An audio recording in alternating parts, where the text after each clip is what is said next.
All right, so if you're in the AI world, you know the drill. There's this constant flood of new language models, and every single one of them claims to be the fastest, the smartest, the best. But here's the thing, picking the wrong one, that can be a seriously costly mistake. So how do you actually cut through all that noise and find the model that's right for your project? Well, today, we're going to dive into one of the most crucial, but honestly, often misunderstood metrics out there, inference speed. Seriously, picking an LLM is a high-stakes choice.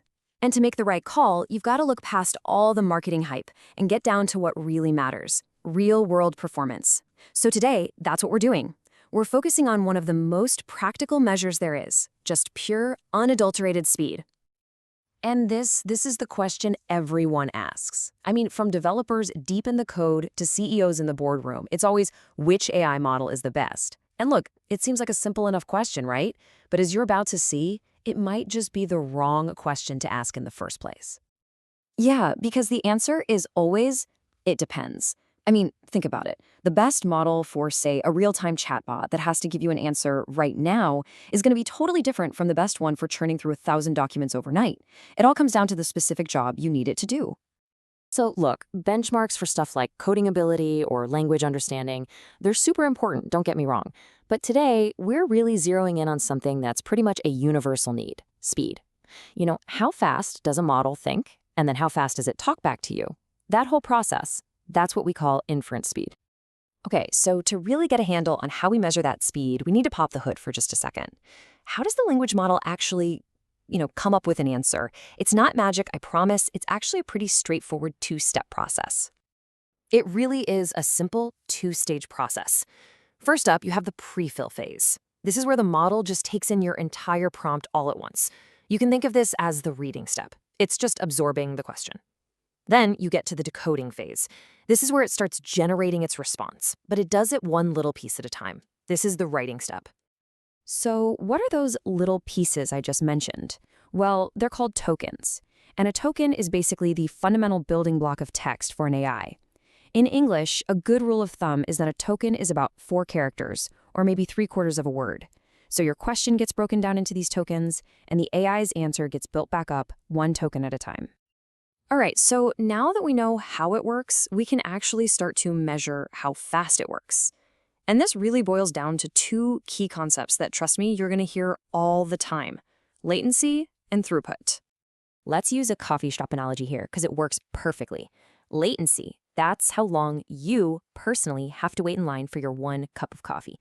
It's all about that individual user experience.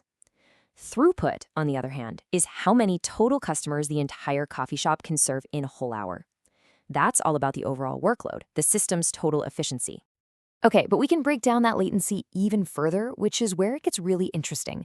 The first part is something called time to first token, or TTFT for short. Just think of this as the model's thinking time.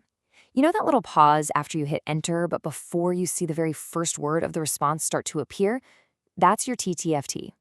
Then, once the answer actually starts appearing, we measure its speed with something called time per output token, or TPOT. So if TTFT was the thinking time, then TPOT is basically the model's typing speed.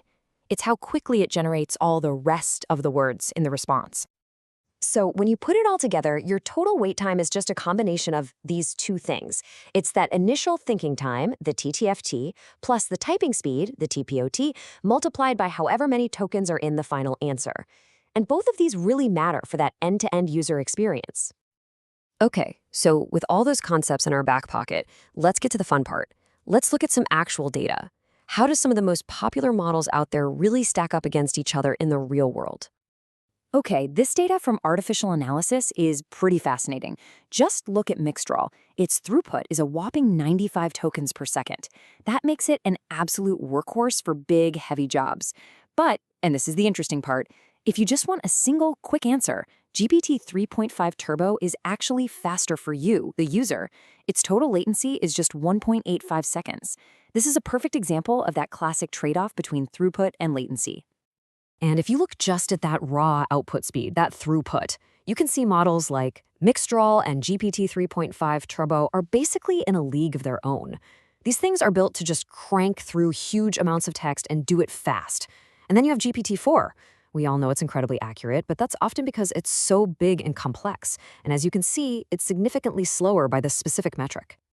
But hold on, because here's a really critical piece of the puzzle. The model itself is only half the story. The hardware you run it on can make a huge difference. And to see just how big of a difference, let's check out a different study. This one, by Perdera, tested the same models on increasingly powerful GPU setups. So check this out. On a single, powerful L4 GPU, you can see the smaller, more efficient Mistral 7B model just absolutely flies. It's hitting over 900 tokens per second. That's way ahead of Llama 2 7B running on the exact same hardware. Now, what happens when we scale up to 4 of those GPUs? Well, both models get a massive performance boost. I mean, they're nearly tripling their throughput, which is awesome. But what's really interesting here is that even with all that extra power, the more efficient Mistral model still holds on to its lead. But this is the real kicker. When the researchers scaled up to 8 GPUs, performance actually got worse. Yeah, you heard that right. It was slower than it was with just 4. And this just proves there's a point of diminishing returns. The communication overhead between all that extra hardware starts to bog things down and actually slows the whole system. So more is not always better. So what's the big takeaway from all this data? I mean, how do we turn all these numbers into a smart, practical strategy for actually choosing the right model for you? Well, first things first, we have to be a little bit cautious. As we just saw, different studies use different hardware, different testing methods. The lack of a single standard benchmark makes doing perfect, direct apples-to-apples comparisons across all models really tricky. And that brings us to the main point here, the key takeaway, speed. That inference performance, it is an absolutely critical piece of the puzzle. But, and this is important, it should never be the only thing you look at. The best choice for your project is always going to come from balancing 3 key factors. How fast is it? How smart and accurate is it?